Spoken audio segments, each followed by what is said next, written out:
আজকে দেখাচ্ছি দারুণ মজার সুজি পিঠা বা শুকনা আতপ চালের পিঠা। আমরা প্রথমে একটা ডিম এবং 1 কাপ চিনি নিয়েছি, নিয়ে আমরা সামান্য একটু লবণ দিয়ে আমরা এটা ফেটিয়ে নিব।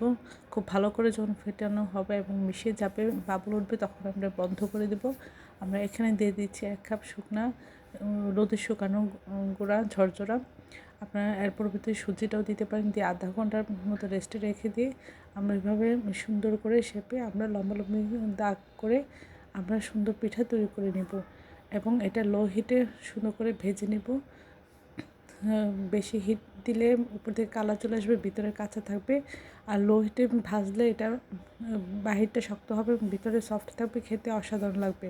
এই পিঠাটা বিকালের নাস্তা বা টিফিনে অসাধারণ লাগে। আশা করি এই রেসিপিটা আপনারা একবার হলেও ট্রাই করবেন। সবাই আমার চ্যানেলটি লাইক করবেন, শেয়ার দেবেন, সাবস্ক্রাইব করবেন এবং প্রিয়জনকে বেশি বেশি করে শেয়ার দেবেন। আমার চ্যানেলে সব রকম রান্নার রেসিপি রয়েছে, আশা করি